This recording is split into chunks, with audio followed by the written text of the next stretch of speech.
o São Paulo vai ao mercado da bola em busca de reforços. E olha, não, dessa vez não é qualquer... Escuta essa, hein? Pode pintar estrelas no São Paulo Futebol Clube. Mas como assim? O São Paulo está endividado. O São Paulo não tem dinheiro. O São Paulo está devendo 1 bilhão em dívidas. Calma que eu vou explicar tudo isso para você, cara. E a Superbet já fez uma promessa de tentar trazer mais uma estrela pro tricolor paulista. Essas conversas existem. A Futifanatics é uma loja completa de camisas e artigos do São Paulo, e agora ela é parceira oficial do canal Família Tricolor News. Aqui você encontra os últimos lançamentos, camisas históricas, agasalhos, bonés, garrafas e tudo que um verdadeiro São Paulino precisa para mostrar orgulho de ser tricolor. E tem mais, usando o cupom exclusivo do canal Primeira8, você ganha um desconto especial na sua compra. Clique no link abaixo ou aponte a câmera do seu celular para o QR Code ao lado. As vértebras, a diretoria estuda meias no mercado. Eu quero saber como que o São Paulo vai conseguir fazer isso sem ter um centavo para gastar. Versatilidade, criatividade e tal. Enfim, São Paulo vai tentar contratar alguém aí. Ontem apresentou o Tapia. Você tá de meia? Não? Eu tô. Tá bom. Por quê? A minha é curtinha, mais ou menos. Sabe aquela meia? Sei, aquela do meinha. São Paulo. Essa coisa, ela é tão curiosa, é pra brincar um pouco, porque os caras estão brigando aqui. Essa coisa de ter duas necessidades, se você tentar preenchê-la com um jogador, ela vem sendo a tônica do São Paulo nessa temporada. Porém, Isso. não é verdade, vou te explicar o histórico. A cada lesão de algum jogador importante, o pensamento de direcionamento é para um cara que faça as duas funções mais carentes. Exemplo, o São Paulo ia contratar o Thiago Mendes, que hoje está no Vasco.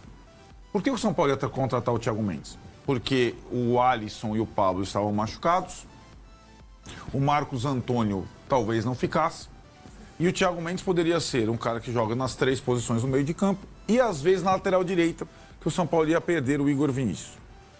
Aí, o que acontece? Se machuca, tem ruptura do cruzado do Caleri. Aí, putz, entre contratar o Thiago Mendes que faz isso e um centroavante, você não tem um centroavante e tal, não, vamos contratar, vamos investir dinheiro do Thiago Mendes no Dineno. Aí vai. Agora, a lacuna maior é a zaga e a lateral direita, porque saíram o Igor Vinícius e o Juan Tressoldi, né?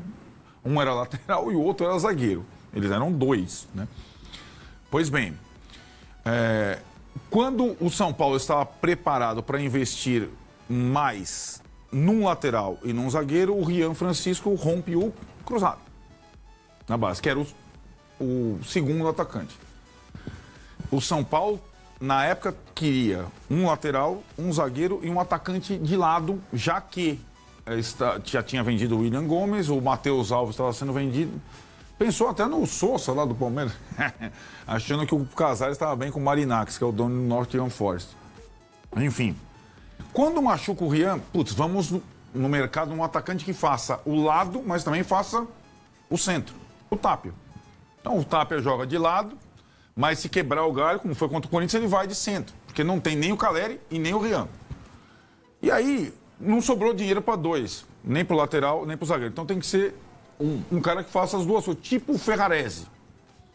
Pensa bem, se o São Paulo está jogando, não servia o Ferrarese de lateral anteriormente, no Zebeldia, porque o Ferrarese não é um lateral que avança.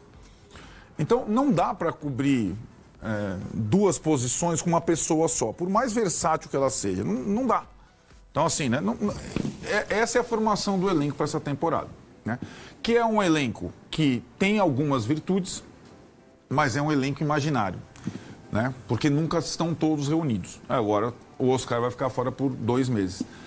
E o São Paulo, aí eu acho que esse é o dilema, como a gente estava discutindo. O Palmeiras tem condição de, mesmo não estando jogando bem, de caminhar nas 3 frentes, sonhando com as 3 frentes. O São Paulo está disputando as mesmas competições do Palmeiras, com um elenco que parece que são outras séries. A única coisa comum é que eles ocupam o mesmo lugar na Barra Funda de treinos e são clubes da capital. Podem até fazer um jogo parelho. E estão disputando as mesmas competições. O São Paulo tem que fazer opção. O São Paulo não tem o Corinthians no mata-mata da Copa do Brasil, né? Que é o adversário do Palmeiras, que é um clássico que se impõe. Pelo que eu entendi, o Flamengo... Olha lá, o São Paulo está mais... pela política de contratações, jogadores em final de contrato mais velhos, mais parecido com o Flamengo, para você ter uma ideia, do que com o Palmeiras. Pelo que eu entendi do Flamengo até agora, pode ser que eles roam a corda. O Flamengo, na Copa do Brasil, contra o Atlético, ele vai colocar um time alternativo. Porque a conclusão é que o Flamengo não tem um elenco hoje capaz de disputar as 3 frentes. Ele briga pela liderança do Brasileiro, a Libertadores, e vai colocar um time alternativo na Copa do Brasil. O São Paulo vai ter que fazer uma opção dessa, cara. O São Paulo não tem um elenco para jogar 3 frentes, jogadores, né? E acho que a vitória sobre o Corinthians dá um alento, uma esperança. O São Paulo jogou mais contra o Corinthians do que o Palmeiras contra o Galo. A questão é que tem o amanhã, não é só o Corinthians. Ganhar do Corinthians é comum hoje no Morumbi. Foi o que a gente falou ontem. A vitória do Corinthians sobre o Corinthians no Paulista, sobrou diante do Corinthians, não quer dizer nada. O jogo seguinte contra a Portuguesa foi mais difícil que o jogo do Corinthians. E o jogo do Juventude vai ser mais difícil que o jogo do Corinthians. Não é um jogo só, no Morumbi, com todo mundo mobilizado, que vai determinar a temporada do São Paulo, né? Tá, mas também não significa que não quer dizer nada. É diferente. Não. Tem vários pontos interessantes. É diferente. Até porque já teve o do Red Bull que foi bem, né? Sim, mas aí... Sim, há um ponto de evolução, cara. Claro, mas aí, então, mas eu só estou dizendo em perspectiva, né? Não, para sair do rebaixamento não significa nada mesmo. Precisa de uma sequência de resultados. Exato. Aí sim. Exato. Entendeu? Mas... E aí você vê, o São Paulo vai a Caxias com todos os zagueiros pendurados, o Bobadilha, que foi a grande novidade do Crespo na formação, pendurado. Então daqui a pouco você vai ter os desfalques por suspensão. Quem joga? Né? Então tem essa circunstância toda, o elenco do São Paulo é muito curto. Eu até entendo, pegando a flanela para mim, que diante dessa, e nós vamos ver se depois se vale a pena, porque a minha impressão, Massini, não é que o São Paulo não está seguindo o plano à risca, é que o São Paulo, desesperado por um resultado financeiro, está negociando mal, está se desfazendo de qualquer forma, atrás de um número sem... E aí, quando você vai para o mercado, eu estou falindo, se você, por 10 conto eu vendo qualquer um, você vende mal. Então você vende um jogador... São Paulo está no momento, família vende tudo. Exatamente, família vende tudo, né? Então você vende mal, o cara faz falta. E mais barato. E barato. Só uma coisa, ele citou os pendurados e a mobilização contra o Corinthians. Falei com um cara do Corinthians, ele disse assim, cara, a gente assistindo o jogo do São Paulo e Red Bull, os jogadores todos que iam para cima dos caras do Red Bull no São Paulo, os do São Paulo recuavam. Ninguém fez a falta, cara, para não tomar o amarelo, para estar contra o... Só que em Caxias, por exemplo, se precisar o pau cantar, vai cantar e acabou. Por que ninguém tomou cartão, só o Alisson tomou cartão contra o Corinthians? Porque isso é mérito do técnico. Não existe só o técnico que tem um outro perfil, que não toma cartão, o técnico, que tem um outro tipo de comando, que delegou responsabilidades. Ou você, né, fica com a flanela do departamento médico, o outro fica com a flanela da contratação. O técnico mudou um pouco essa situação e acho que ele fez certo em termos estratégicos. Ele tirou um pouco a bigorna das costas, né? Mas é apenas uma partida, são 3 pontos, são 3 vitórias no Campeonato Brasileiro, né? Em Caxias, o São Paulo acho que venceu 2 vezes na vida. O Juventude é fraco, mas não é garantido que o São Paulo... E o empate lá é ruim. Então... Não é ruim? É ruim. Então, é isso que eles estão falando, né? Você acha ruim? É ruim. O Juventude faz ponto em casa. Eu entendo tudo isso. Não, mas fora que ele sofre. Juventude também, atrás de você, pelo menos. Vamos lá. Então não pode servir o raciocínio. O São Paulo, mesmo com dificuldade, com poucos jogadores, tem mais time que o Juventude, certo? Sim. Então o São Paulo tem que ir lá mobilizado e ganhar o jogo.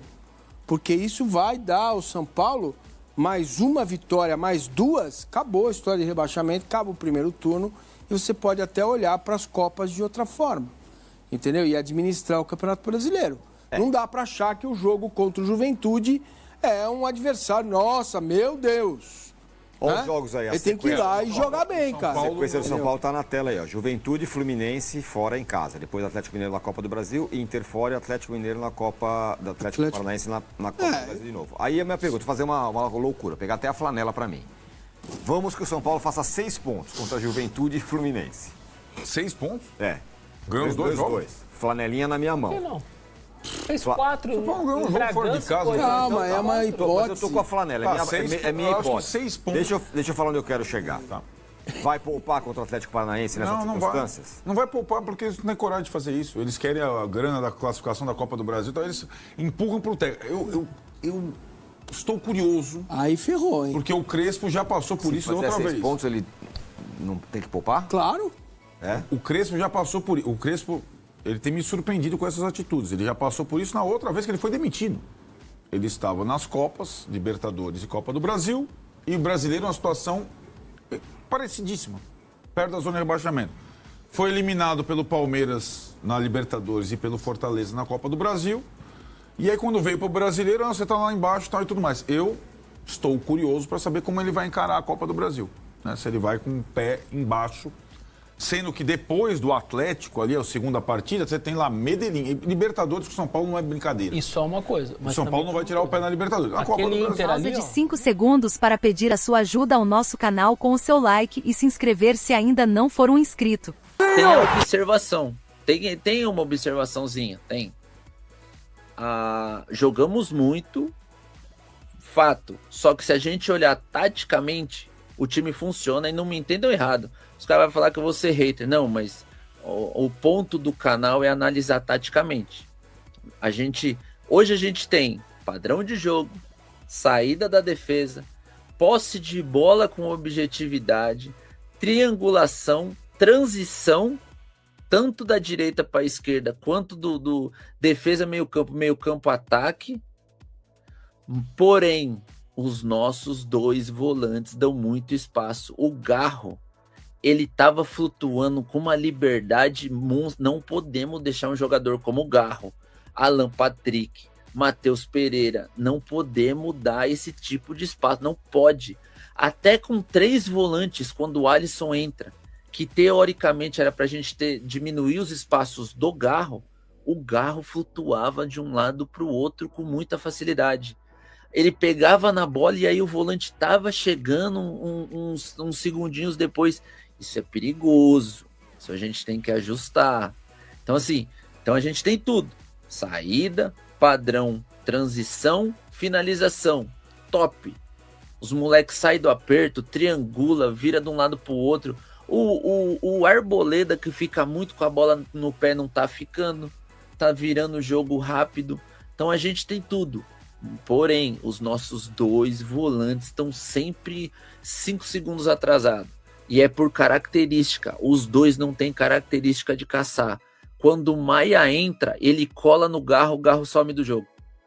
Tava cansado, o Maia entra fresco, o Garro tava mais cansado, mas o Maia pega o Garro até o final. E aí fica bonito. A gente entra com o volante que pega.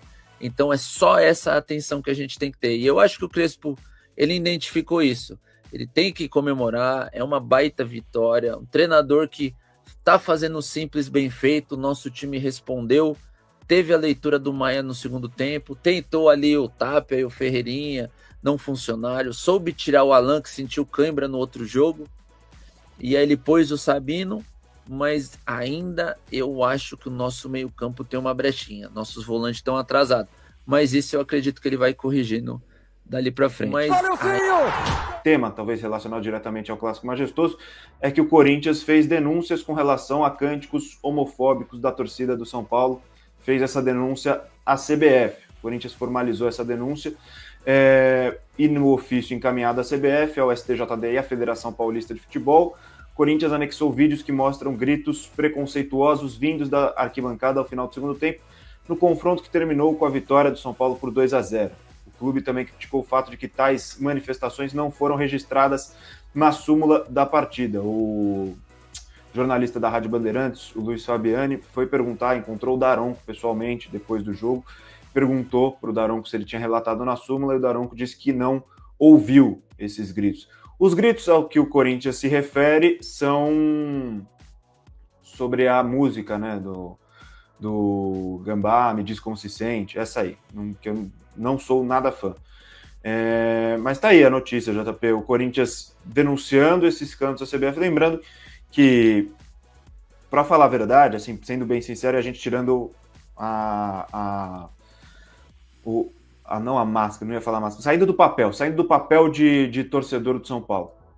Corinthians, no futebol brasileiro, foi o único time que jogou de portões fechados por conta de cânticos homofóbicos. Inclusive, eu estava no derby do Campeonato Brasileiro na Arena Barueri, no começo desse Campeonato Brasileiro. O torcedor do Palmeiras fez cantos claríssimos homofóbicos contra o Romero, e o Palmeiras só tomou uma multa. Também não jogou de portões fechados. Eu acho que, na minha opinião, é importante a gente tentar mudar essa cultura do futebol brasileiro.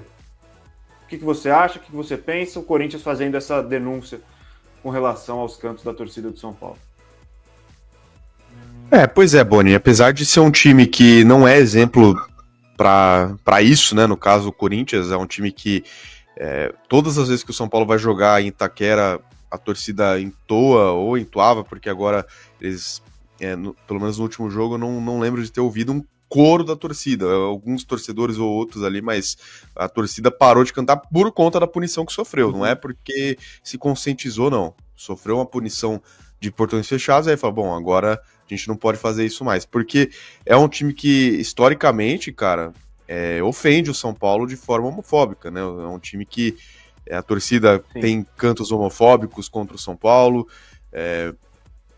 fala de jogadores do São Paulo que passaram por aqui, enfim, falavam muito de alguns jogadores, inclusive jogadores específicos sobre isso, inclusive o apelido maldoso do São Paulo, né, da alcunha, né, do Bambi veio de um corintiano, então, né, enfim, não é um exemplo para nada disso, mas de fato isso não dá razão ao São Paulo, a torcida do São Paulo, entoar cânticos homofóbicos. Esse cântico aí também já deveria ter sido encerrado, é algo que deveria ter ficado apenas no passado e não ter feito mais, porque além, né, da questão da punição de prejudicar o time, também não é certo, né, Boni? A gente sabe que hoje não cabe mais esse tipo de coisa no mundo, né, e isso inclui o futebol. Então, é piada. Cara, tem coisa que não é piada. Tem coisa que, né, a gente não quero aqui lacrar nem nada, mas, tipo, não dá, cara. Não dá pra acontecer esse tipo de grito mais, esse tipo de cântico. Então, acho que o torcedor do São Paulo precisa ter essa consciência e parar de cantar isso, até porque não tinha necessidade, né, Boni? São Paulo tava ganhando o jogo de 2-0, vamos apoiar o time, cantar música pra apoiar o time, aí ficar cantando pra ofender o rival só, cara. Acho cara, é uma coisa tão desnecessária. Deixa isso pra eles, sabe? Eles que gostam eles se preocupam muito mais em ofender o rival do que apoiar o próprio time. Deixa eles fazerem isso, a gente apoia o nosso time aqui. Não, tem tanta coisa melhor para gritar, mesmo se quiser dar uma zoada no rival, é sempre importante também, mas tem tanta coisa melhor, sabe? Tanto que você falou, o que você falou, né, da questão do apelido do Bambi. Hoje o torcedor de São Paulo tá nem aí para ser chamado de Bambi. Primeiro que eu já vejo pouca gente chamando de Bambi. Quando vem alguém, fala, tá bom, ok, legal. Pô, não tem tanta coisa melhor para gritar. Enfim, essa é a notícia com relação a essa denúncia do Corinthians feita à CBF. Boni, a gente voltar, então, Boni, mas só para encerrar esse assunto, Boni, assim, reforçar aqui, por mais que eu ressalte aqui que o São Paulo tá errado, a gente torce para que não tenha, lógico, a punição mais grave, né, mas ainda assim, de fato o São Paulo tá errado, o Corinthians é zero exemplo para isso aí, tá? Isso para mim é até uma certa hipocrisia do clube corintiano, tá? Porque talvez o time que mais grite, mais solte cânticos homofóbicos no estádio pro São Paulo seja o Corinthians, né? Todos os rivais do São Paulo soltam cantos homofóbicos há muitos anos e nunca deu em nada. O Corinthians aconteceu a primeira vez agora, recentemente, quando teve os portões fechados. Inclusive, a gente viu o tweet, né, do clube, do próprio clube, né, incitando o cântico homofóbico que estava sendo entoado em Itaquera. Então, o Corinthians reclamar disso aí é, no mínimo, uma hipocrisia sem tamanho. A vigilância tem que ser com com os outros, mas também com o próprio clube, né, com os próprios torcedores. Ok? Vamos lá então falar já diretamente do mercado da bola do São Paulo Futebol Clube. Aí uma indicação para um jogador aí que está encostado no Flamengo, meio atacante, que é muito promissor, né? Que não é tão utilizado nos profissionais do Flamengo e pode ser uma peça interessante para substituir o Oscar. Eu estou falando do jogador Lohan. tá ok? Meio-campista aí do Flamengo, bom jogador, o São Paulo podia tentar o investimento, beleza? Também o São Paulo poderia contar para a zaga, já que o Crespo tá pedindo alguns zagueiros, tem o ex-Flamengo Léo Duarte, ok? Ou o Tuller. Todos eles aí têm um contrato até o final do ano. O Vissel Kobe, onde fez uma boa temporada, tá ok? Então, são 2 jogadores aí que o São Paulo poderia tentar no mercado da bola. Ainda falando sobre mercado da bola, o lateral direito Puma Rodrigues do Vasco, que foi oferecido ao São Paulo pelos seus agentes. O São Paulo ainda não demonstrou nenhum interesse na contratação do jogador. É bem provável que o São Paulo não se interesse pelo jogador, tá? Vamos falar do Mike, que se apresentou como grupo nessa segunda-feira também, que se passou e fez parte do treino no campo sem restrições. Já está à disposição do técnico Hernan Crespo, tá ok? O Hernan Crespo avalia dar uma oportunidade para o lateral direito Mike, já que o Cédric não está conseguindo corresponder em campo. E agora vamos falar a respeito do mercado da bola quente do São Paulo e que pode chegar estrelas no Morumbis? Será que pode chegar alguma contratação de peso no Morumbis? Olha, o que eu ouvi nos arredores do CT da Barra Funda é que o São Paulo pensa sim em tentar uma parceria para trazer 2 grandes reforços para o restante da temporada. O São Paulo entende e o técnico Hernan Crespo merece esse reforço de peso, esses 2 reforços de peso, no caso, para que o São Paulo possa ter um poderio maior nas competições de Copa do Brasil e Libertadores da América. O São Paulo vai investir todas as suas forças para fugir o mais rápido possível, se distanciar cada vez mais da zona da degola. Com essa vitória do Corinthians já deu uma boa distanciada, vai enfrentar o Juventude, tem o Fluminense, e o São Paulo vai fazer grandes esforços aí para poder estar bem lá em cima na tabela e aí poder fazer investimentos para a Copa do Brasil e Libertadores da América. Por que o São Paulo está preocupado em se reforçar com grandes jogadores? Quando a gente fala grandes estrelas, são jogadores que chegariam para ser titular absoluto. O São Paulo, por exemplo, está procurando no mercado um lateral direito polivalente, que ele atue tanto como lateral direito como um zagueiro, ok? Essa é uma busca no mercado que o São Paulo está fazendo e já sabe que este jogador não será um jogador comum, não será um jogador meia-boca, não será um jogador que não tenha nome e tal. O São Paulo vai buscar uma peça pesada para a lateral direita, porque entende que isso vai dar um equilíbrio muito grande para o São Paulo, que está jogando bem, que está conseguindo, com o técnico Hernan Crespo, ajustar a sua equipe com o que tem até agora, tá ok? Então esse jogador seria lateral direito e poderia atuar também como um zagueiro pelo lado direito do campo, tá ok? São Paulo também está buscando no mercado um meia atacante, um meia inteligente, um meia que distribua as jogadas e tal, depois desse problema que houve, né, com o Oscar, infelizmente, né, acidente de trabalho, o São Paulo já avalia buscar essa posição. Estes são os 2 principais focos do São Paulo nesse momento. São os 2 principais focos, buscar esse estilo de jogador, tá ok? E aí, há quem diga em que o São Paulo, tentando uma parceria com algum patrocinador que poderia repatriar o Wendel, meia atacante, muito bom jogador, que está no Zenit, que quer voltar ao futebol brasileiro, mas que custa uma bala, cerca de 17 milhões de euros, é muita grana. Então, São Paulo realmente não tem esse dinheiro e não teria como contratar com os esforços dos cofres do clube. A ideia é buscar uma parceria, por exemplo, como o São Paulo fez com a Sportbet, aliás, com a Superbet, na contratação do Oscar. E a Superbet já fez uma promessa de tentar trazer mais uma estrela pro tricolor paulista.